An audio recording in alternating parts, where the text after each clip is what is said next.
Lucy. Good evening or good day in South Africa. Because late last week mentioned he felt the bowling pace was covered and there is a sense of balance and leadership qualities.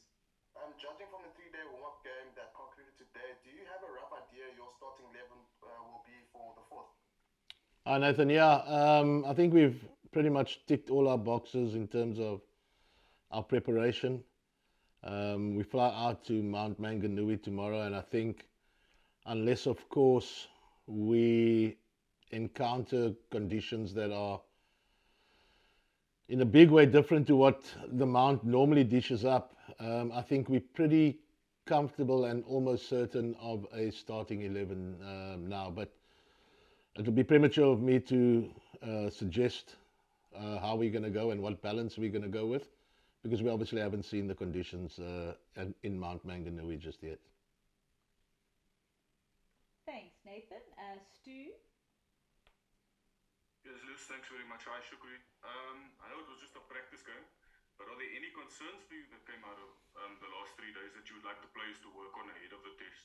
How's it, Stewie? No, I think, in fact, as a coaching group, we were just chatting earlier. I think we've really prepped particularly well for this tour. This started with an A series against the West Indies A already, and the time spent here, where the facilities have been nothing short of brilliant, and the New Zealand folk have been nothing short of very accommodating. I think we are very happy with where we're at. We get a good feel amongst the group as well. And where I sit as the head coach, I think we are as well prepared as we're ever going to be. And it's obviously just getting to the Mount and then adding the little finishing touches. Thanks, Stu.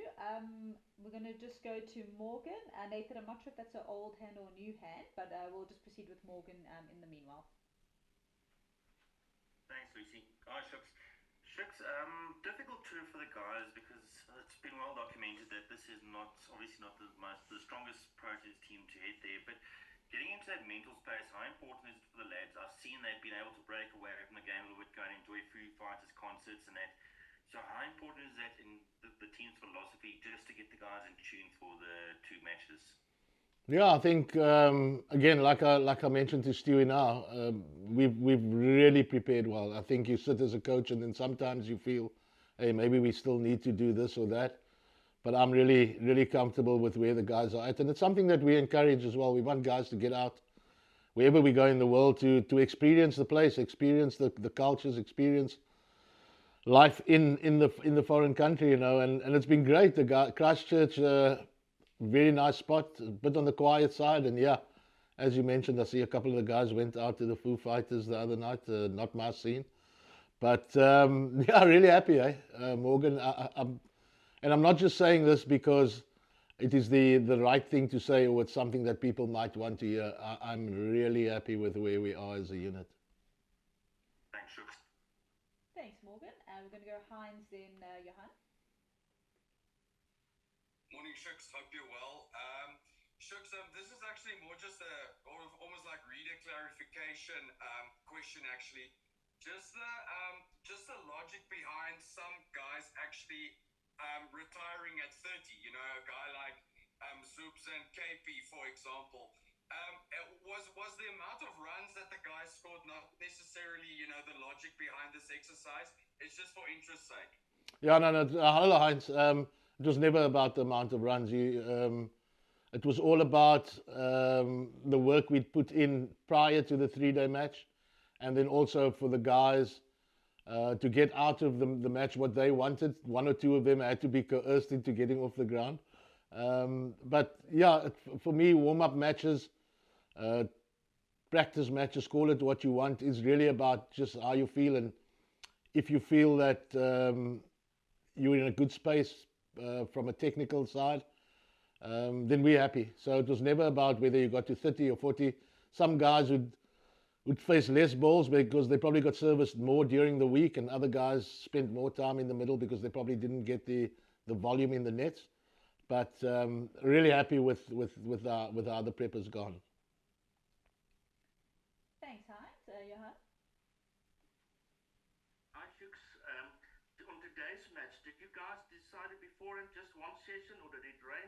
And also, there's no one carrying needles, and everyone is available to be selected? Hello, Johan. Yeah, the second question first. Everybody clean bill of health. Touch wood.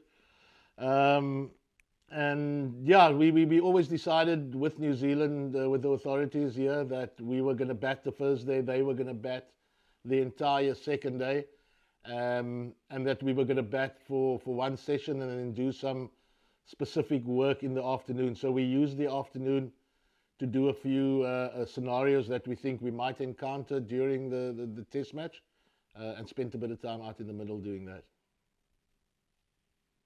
Thanks, Johan. We're going to go over here. Hi, Shooks. I'm just wondering whether you guys watched a little bit of West Indies beating Australia, and kind of the talk around that, Craig Brathwaite spoke about the labels the team was called, pathetic and something else, and he said, we really use that as motivation, and kind of what does that mean to you guys watching not so far from them, and maybe with similar things having been said about you? Hello, not Zahir. Yeah. Yeah.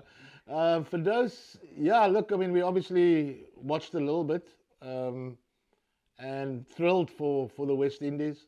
But I think I spent a lot more time getting, if it's inspiration, getting out of the women beating Australia for the first time. I think it was at Manuka Oval, and then watching Bafana get through the last 16. So I found a lot more joy and inspiration in that than the West Indies beating Australia. But I think it's great. I think it's great not only for West Indies cricket, obviously, but for world cricket. And yeah, and I think it gives us a little bit of confidence, knowing that the bulk of those guys that beat Australia were on that self-same A tour when we played them a couple of months ago. But certainly inspirational, no, nothing of the sort. Shuk, sorry, can I just follow up with that? Yeah, please. The women beating Australia is very inspiring. What about it? Obviously, Australia are a very good team, but kind of what makes you think that, wow, that's a real result we can take something out of? Well, it's the first time we beat Australia in Australia, and that's a massive thing for any Proteas side, women or men or under 19s. We're watching that with fervent interest. I mean, I've had a vested interest in there not so long ago.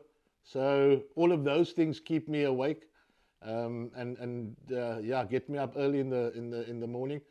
But yeah, just really watching the women get over the line against Australia. I watched last night again, Kapi playing brilliantly, and then it took a hell of an innings from Beth Mooney to beat us, So yeah, we watch our national teams and we take a lot of pride in that. Thanks for those. Ongama?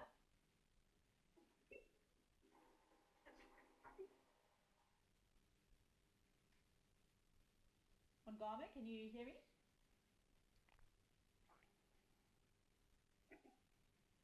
Ooh, I don't think we can hear Ongama, so we're just going to go on to Heinz next. Thanks, Lucy. Shooks, two of the guys who made half centuries in the first innings were guys from Northwest. I was just wondering how chuffed you are as a national coach to have, potential test players. I know Northwest play in Division 1, but they considered a bit of a smaller team with more limited resources. So, firstly, I wanted to ask you, how chuffed are you, that a team like Northwest is producing test quality potential players? And also just the journey of Razor. He's been considered one of the most accomplished young batsmen in South Africa. Had a difficult time that coincided with the Knights' relegation, but has really emerged, strongly again this season. Just how you feel about his progress? Yeah, look, I mean, I certainly don't go around looking where the guys are from, but now that you mention, and I think obviously the Northwest Province will be really chuffed, and it's great that we can give of the smaller provinces, so to speak, hope, when of their players go out and represent the Proteas. So hopefully a few of the Northwest guys and guys in the system and the women in the system there can have a line of sight and say, well, look, we can also get there. So I think from that perspective, it's really good that we're as well represented as we are. And Razor is, I mean, Razor captained South Africa under 19 at World Cups. He was one that spent time with me at the National Academy before, and he was, I think he was on an A tour that he had to withdraw from because of COVID at the time. And then, as you rightly mentioned, when the Knights went down, his form took a bit of a dip as well. But if there's one or two words that stick to Razor, I mean, Razor, resilient. I can't think of another a word that starts with R, but resolute probably. But I still think he's got a bright future, and he epitomizes everything that we want in our young South African batters. And he is not desperate, but very keen to obviously make his mark on this tour. And he's prepped well. He's looking as sharp as I've ever seen Razor look, excuse the pun. But yeah, look, we're good to go there. Great. We're going to look to take the last couple of questions, starting with Nathan, then Morgan. Shook, some batters had an opportunity to bat in the middle twice. How do you assess the overall performance of the side, both with bat and ball, in the WOP game? Just mention the positives and areas that still need work leading up to the 4th of Feb. On the batting front, really happy. So in the second innings, pretty much left it to the batters to decide who wanted to spend how much time out there. As you'd have noticed, Kyle Jamieson came and bowled in that inning, so some of our top order batters wanted to spend time in the middle. And yeah, so I pretty much left it to the batters in terms of what they wanted, what sort of volume they wanted out in the middle today. The rest of them obviously spent a lot of time in the nets, and then time in the middle again when we did our scenarios. And then on the bowling front, it was really about guys spending time on their feet, and getting through overs. Really happy with that. We obviously could be sharper, or should have been sharper in execution, but we got better as the day went on. But yeah, look, it's no point in peaking in a warm-up game. You obviously reserve that for the test match, and this warm-up game was really much part of our prep for that big test match that starts on Sunday. Thanks, Nathan. It looks like Morgan has the last hand up, so we'll look to wrap with Morgan. Thanks, Lucy.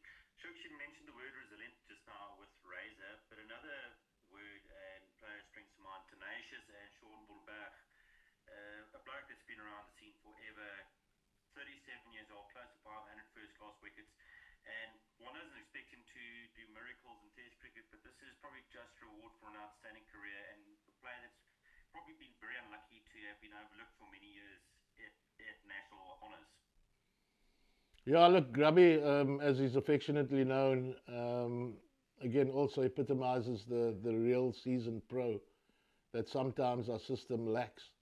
And you rattled off his stats and that, and he's just a great guy around the team, puts in the hard yards, acts as a good sounding board to some of the younger players. And yes, you spot on. It's just rewards for someone who has put in the shift and continues to put in the shift, like Sean. So I'm like really thrilled that he's here. He's like a young kid again, I think he's as young as he's ever been, and great to have Sean on the strip. Thanks. I've been told it is Zahir this time, so we'll look to wrap with Zahir.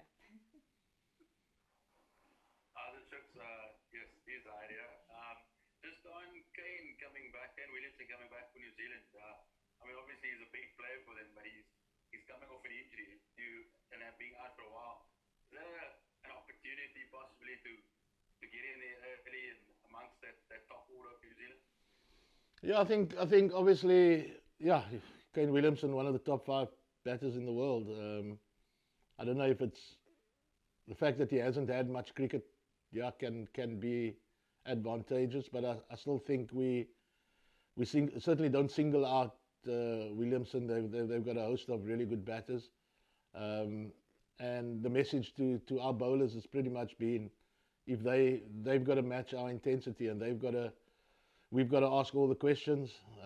Sounds like cricketing cliches, I'm rolling off here, but that's exactly what it is. You know, we can challenge them on a few fronts, and ultimately it is the intensity that we do our work with, and yeah, so we're looking forward to that challenge. Not only Kane Williamson at 3, but we need to knock over one first to get to him. So and that's pretty much our mantra for the series. You know, we've got to like really just, the intensity needs to be up there for extended periods. Thanks. Thanks, Shuk. Oh, sorry, I'll go ahead. Sorry, Zia. No, I just said thanks. Oh. Thanks, Zaya. Okay, I do see Nathan's hand is up, so that will definitely be the last one. Go ahead, Nathan. Yeah, sorry again, Lucy. But just a question regarding David Bellingham. He obviously got run out, unfortunately, on day one. You mentioned Jamison was bowling. Didn't you perhaps maybe think that David could perhaps go out in the middle again, just for some airtime there in the middle against Jamison? Yeah, some very successful rugby coach once said that one practice wasn't going to make us any better or worse, and that's certainly how David felt. I offered it to him, and he was happy. He does, and everybody's got their own way of doing some prep, and he was really happy with the prep he's been doing. Yeah, he could needlessly or unfortunately run out, call it what you want. Yeah, but the few low scores we get out the way is closer to that big score, and something might just be brewing for the weekend.